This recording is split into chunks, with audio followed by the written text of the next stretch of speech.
केरल में इंडी गठबंधन आपस में ही भिड़ गया है। जी हां, वही इंडी अलायंस जो केंद्र में मोदी और बीजेपी को हराने के लिए एक साथ खड़ा होता है, केरल में एक दूसरे पर टूट पड़ा है। लेफ्ट के नेताओं ने कांग्रेस के दफ्तर पर हमला कर दिया है, इंदिरा गांधी की मूर्ति तक तोड़ डाली है। क्या ये सब चुनाव में करारी हार की भड़ास निकालने के लिए हुआ है? कैसे यूडीएफ का दबदबा, सीपीएम का गुस्सा और इंदिरा गांधी की मूर्ति तक की तोड़फोड़ केरल की राजनीति के दांवपेच को उजागर करती है? देखिए हमारी एक खास रिपोर्ट। नमस्कार, मैं हूं आराधना नामदेव, आप देख रहे हैं वीके न्यूज। दरअसल ये केरल में स्थानीय निकाय चुनाव नतीजे ही नहीं बल्कि इंडी अलायंस की असलियत का पर्दाफाश है। केरल के स्थानीय निकाय चुनाव 2025 के नतीजे 13 दिसंबर को आए और कांग्रेस लेड यूडीएफ ने धमाकेदार जीत हासिल कर ली। यूडीएफ ने ग्राम पंचायतों, ब्लॉक पंचायतों, जिला पंचायतों, म्यूनिसिपैलिटी और कॉरपोरेशन में एलडीएफ को पीछे छोड़ दिया है, खासकर उत्तरी केरल के गढ़ों में जहां सीपीएम का दबदबा माना जाता था, वहां यूडीएफ ने सेंध लगा दी।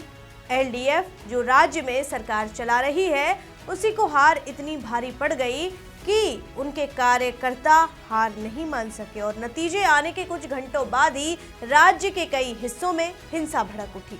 और सबसे बड़ा हमला हुआ है कोझिकोड के इरमला में कांग्रेस के ऑफिस इंदिरा गांधी भवन पर। पुलिस की एफआईआर के मुताबिक सीपीएम के करीब 200 कार्यकर्ता हथियारों से लैस होकर मार्च करते हुए पहुंचे, ऑफिस में घुस गए, जमकर तोड़फोड़ की, करीब 5 लाख रुपए का नुकसान किया और सबसे शर्मनाक बात, पूर्व प्रधानमंत्री इंदिरा गांधी की मूर्ति को तोड़ डाला।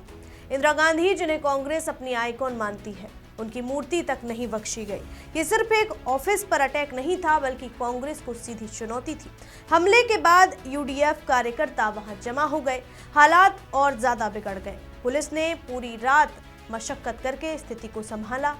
ये हिंसा यही नहीं रुकी, उसी कोझिकोड के मराड़ में यूडीएफ की जीत के जुलूस पर पथराव हुआ, कई लोग घायल हुए। वायनाड के सुल्तान बाथरी में सीपीएम के 40 कार्यकर्ताओं ने यूडीएफ नेता की कार पर अटैक किया, जिसमें उनका परिवार भी था। कुन्नूर के पनूर में सीपीएम कार्यकर्ताओं ने मुस्लिम लीग के घरों और गाड़ियों पर हमला किया, तलवार और खंजर लेकर यूडीएफ की रैली रोकने की कोशिश की, कई नेता घायल हुए। उलिकल में भी एलडीएफ और यूडीएफ के बीच झड़पें हुई। कासरगोड के बेडाकम में एलडीएफ का विजय मार्च हिंसा में बदल गया और पुलिस वालों तक को घायल कर दिया। यहां तक कि तिरुवनंतपुरम के नियाटिक्कारा में सीपीएम और बीजेपी के बीच कलेश हुए।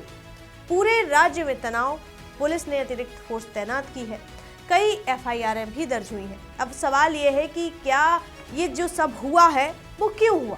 क्योंकि इंडी अलायंस की हकीकत यही है। आपको बता दें, जहां केंद्र में ये जो सब पार्टियां हैं वो कांग्रेस, सीपीएम, मुस्लिम लीग, बाकी लेफ्ट बीजेपी को हराने के लिए एक हो जाती हैं, लेकिन इंडिया गठबंधन में साथ बैठते हैं, मोदी विरोध में एक आवाज बोलते हैं, लेकिन राज्य में यहाँ सत्ता की लड़ाई अलग अलग है।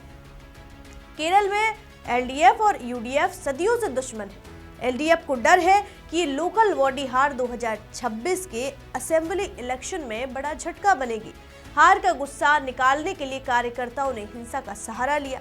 इंदिरा गांधी की मूर्ति तोड़ना भी सिंबॉलिक था, कांग्रेस को दिखाना कि हम तुम्हें बर्दाश्त नहीं करेंगे, भले केंद्र में साथ हो।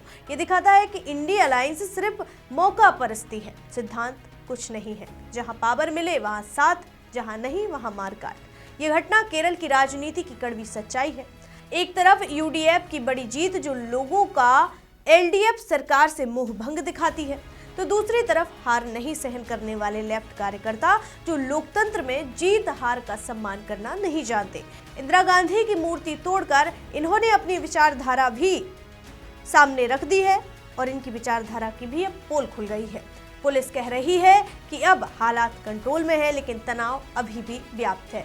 इंडी अलायंस की ये आपसी लड़ाई बीजेपी को फायदा पहुंचा रही है, जैसा तिरुवनंतपुरम कॉरपोरेशन में एनडीए की जीत से दिखा। फिलहाल इस रिपोर्ट में इतना ही।